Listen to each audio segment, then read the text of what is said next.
মধুপুর গ্রামে শিখা তার স্বামী এবং শাশুড়িকে নিয়ে বসবাস করে। সুখে দুঃখে তাদের দিন। একদিন শিখা তার শাশুড়ির কাছে এলো এবং শাশুড়িকে বলল, মা মা আজ কী রান্না হবে বলে দিন না, আমার মাথায় আসছে না আজকে কী রান্না করব। আপনি একটু বলে দিলে আমার সুবিধা হবে রান্না করতে।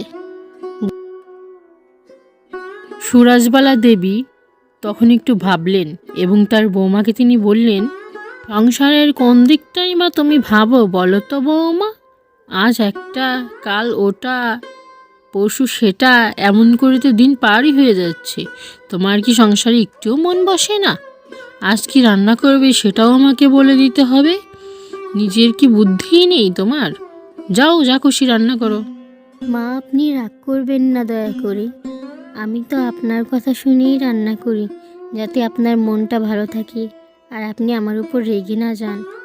আমি সবসময় চাই আপনার কথা মতো চলতে, আপনার দেখানো পথ অনুসরণ করতে এবং এই সংসারটাকে আপনার মতো করে আগলে রাখতে। আপনি আমাকে ভুল বুঝবেন না মা। আজ কী রান্না হবে বলে দিন, আমি সেটাই রান্না করব আপনার জন্য। আর আপনার ছেলেও একটু পরে চলে আসবে খাওয়ার জন্য। বেলা হয়ে গেলে সে আবার এসে ঝামেলা করতে পারে। বলুন মা, আজ কী রান্না হবে? আমি ওটাই আজকে রান্না করব। সরে, আপনি যা বলবেন তাই হবে মা, আপনার কথাই সে কথা।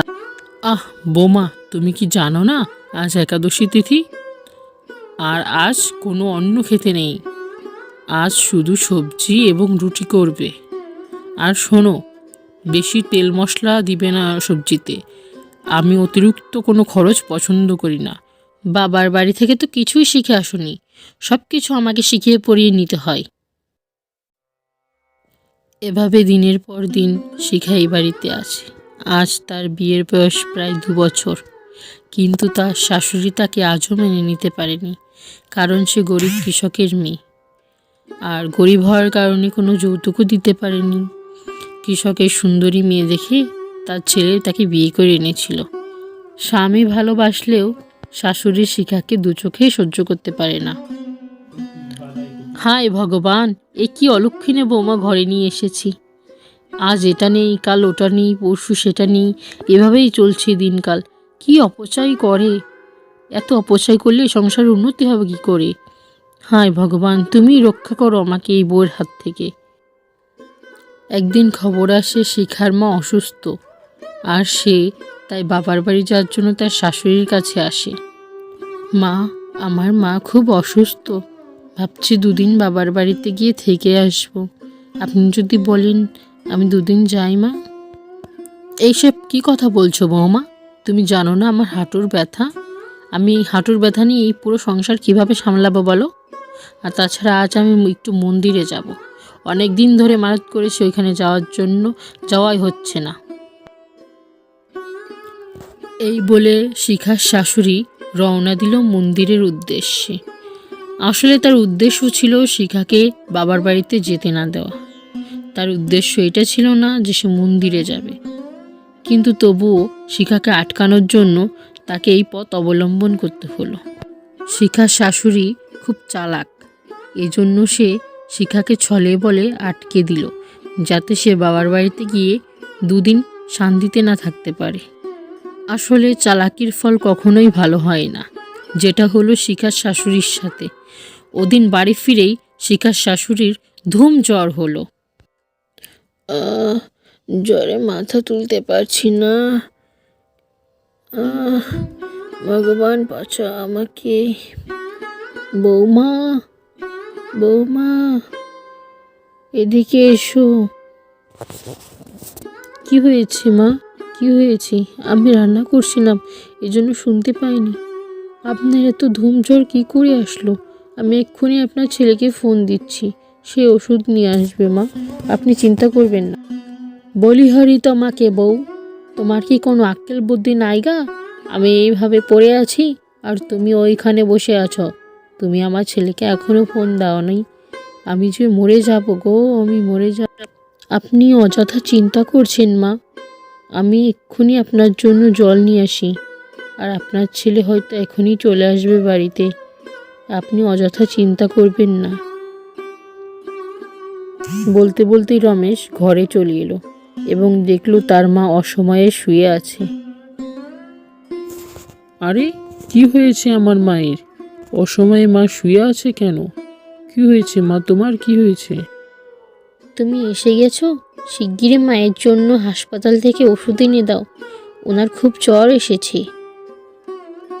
আমি এক্ষুনি যাচ্ছি মায়ের জন্য হাসপাতাল থেকে ওষুধ আনতে। মা তুমি চিন্তা করো না, তুমি একদম সুস্থ হয়ে যাবে। বলতে বলতেই রমেশ হাসপাতালের উদ্দেশ্যে রওনা দিল। তার মাথায় হাজারো টেনশন। তার মা অসুস্থ, সে মা ভক্ত ছেলে। ওষুধ নিয়ে সে হাসপাতাল থেকে খুব দ্রুত বাড়ির দিকে রওনা হলো এবং ভাবতে লাগলো কখন সে বাড়ি পৌঁছাবে, কখন তার মা সুস্থ হবে। বলতে বলতে বাড়ির ভেতরে ঢুকে গেল। মায়ের ঘরে এসে সে ওষুধগুলো দিল। মা মা এই দেখো তোমার জন্য ওষুধ এনেছি। তোমার বৌমাকে বলবো তোমাকে নিয়ম করে খাইয়ে দিতে, তুমি একদম সুস্থ হয়ে যাবে।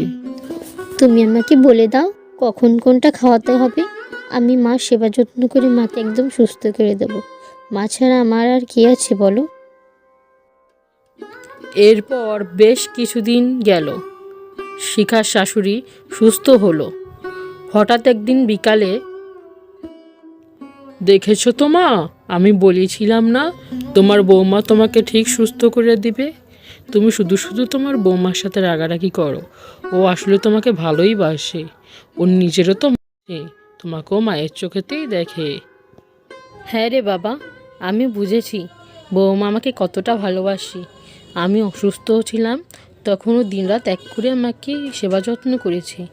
আমি ওকে আমার মেয়ের মতনই দেখবে এখন থেকে, তুই চিন্তা করিস না। আমি ওকে আর হেনাফেনা করব না, নিজের মেয়ের মতোই ভালোবাসবো রে। তারপর দিনই শিখার শাশুড়ি শিখাকে ডেকে পাঠালো তাদের মাঝের সকল ঝামেলা মিটমিট করে নেওয়ার জন্য। শিখা আসলো। মা, মা আপনি আমাকে ডেকেছিলেন? কোনো দরকার আছে কি মা? আমি কি কোনো ভুল করেছি? আরে না রে বাবা, তুমি এমন ভাবে বলছো কেন? আমি কি শুধু তোমার ভুল ধরি নাকি বকার জন্যই রাখি? তুমি তো আমার মেয়ে নাকি? না মা, আমি ওভাবে বলিনি।